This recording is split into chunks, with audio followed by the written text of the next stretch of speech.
Hello, everyone. My name is Ethan. I want to tell you a story about my life. It is not an easy story to share. It is a story about ambition, love, and a very big mistake. I was a young man. I worked hard at a big company. I wanted to prove myself. I wanted to rise high. I dreamed of success every single night. I wanted to be successful. I wanted to have a great career. My boss was a woman named Sophia. She was beautiful, smart, and very powerful. Everyone at the company was afraid of her. She was strong and ambitious. Her presence filled every room she entered. She was also married. I knew that, but it did not stop me from wanting her. I looked at her with admiration. I wanted to be like her. Sophia started to notice me. Her eyes followed me more than once. She praised my work. She gave me important projects. We started working late together. We talked for hours. She told me about her life. She told me about her dreams. Her words always pulled me closer. And she told me about her husband, Daniel. She said Daniel was a boring man. She said he was not ambitious like her. He was happy with a simple life. She said, "He does not understand me, Ethan. He does not support my dreams." Her voice trembled when she spoke about him. "You understand me." Her words were like magic. I felt special. I felt seen. My boss had a secret, and I was her secret. I felt trapped yet excited at the same time. We started a secret relationship. It was exciting and dangerous. We met in secret places. We sent secret messages. I felt like I was in a movie. I was in love with her. My heart raced whenever her name appeared on my phone. I believed she was in love with me. She promised me a future together. She said, "Soon we will not have to hide. I will leave Daniel. We will build an empire together." I believed every word. I never doubted her promises, not even once.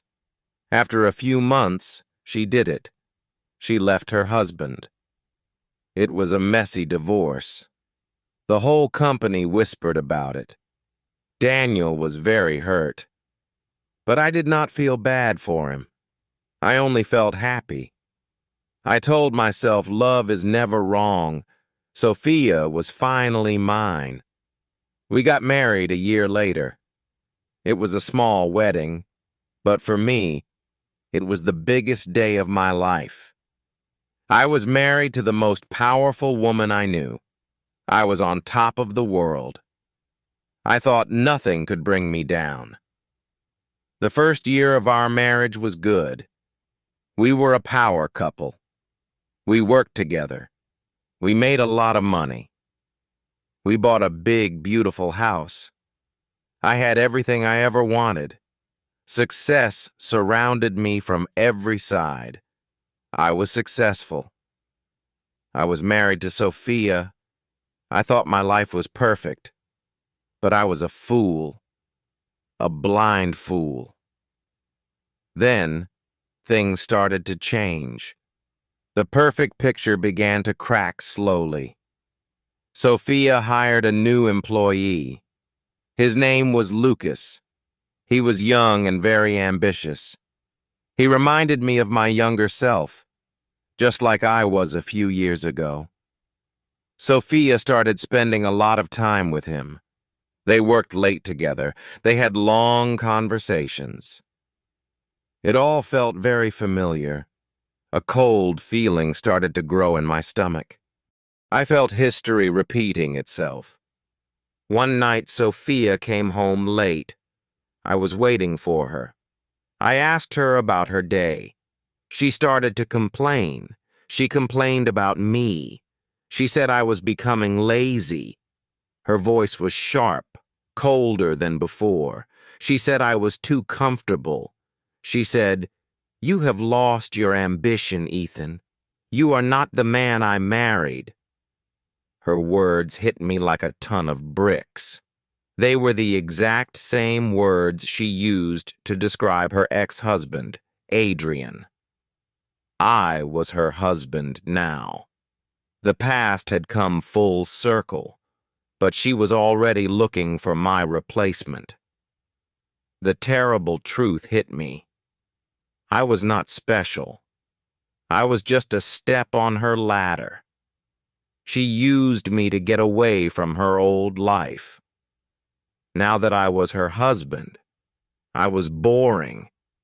I felt invisible inside my own home. She needed someone new, someone young and ambitious, someone like Lucas, someone like the old me. My heart was broken. My perfect life was a lie. I struggled to breathe through the pain. I was just another tool for her to use and throw away. All her promises were empty.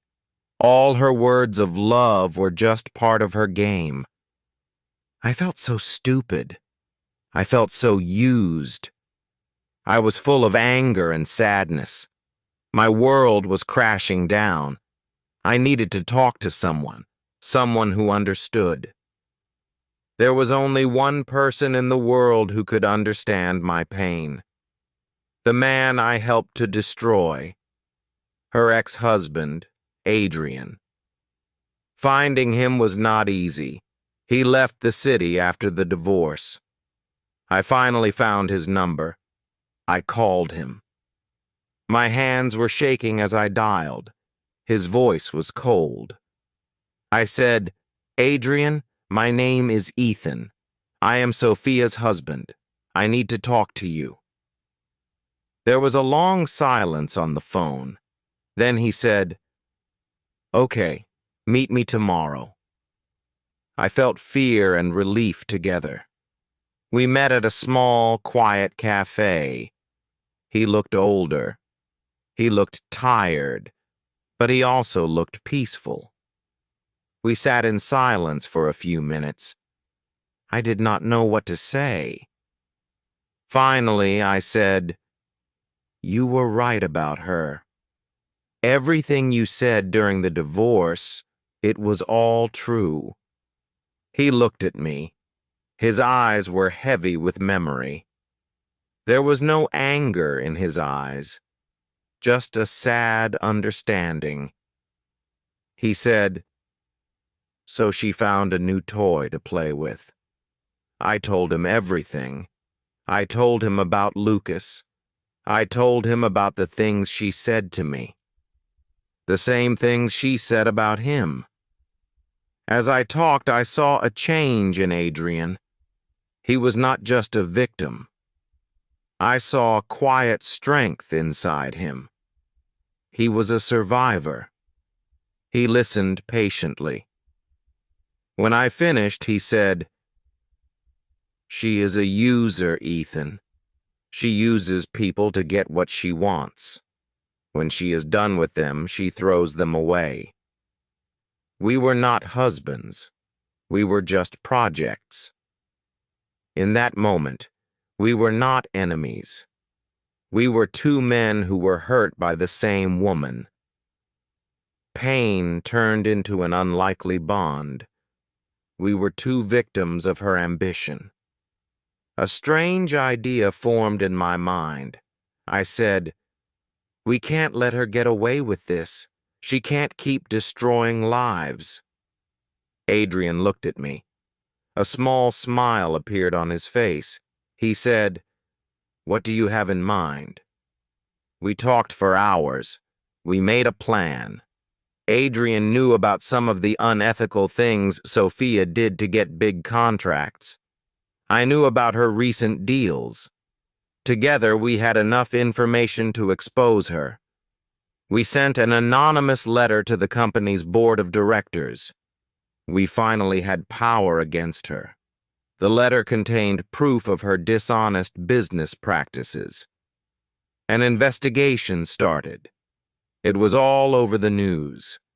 Sophia's empire began to collapse. Sophia's career was finished. She lost everything: her job, her reputation, her power. I divorced her. I lost the big house and the fancy life. But I did not care. My freedom mattered more than gold. I was free. Adrian and I became friends, an unlikely friendship born from a shared pain. Sometimes we meet for coffee. We don't talk about her anymore. We talk about our new lives. We found comfort in moving forward.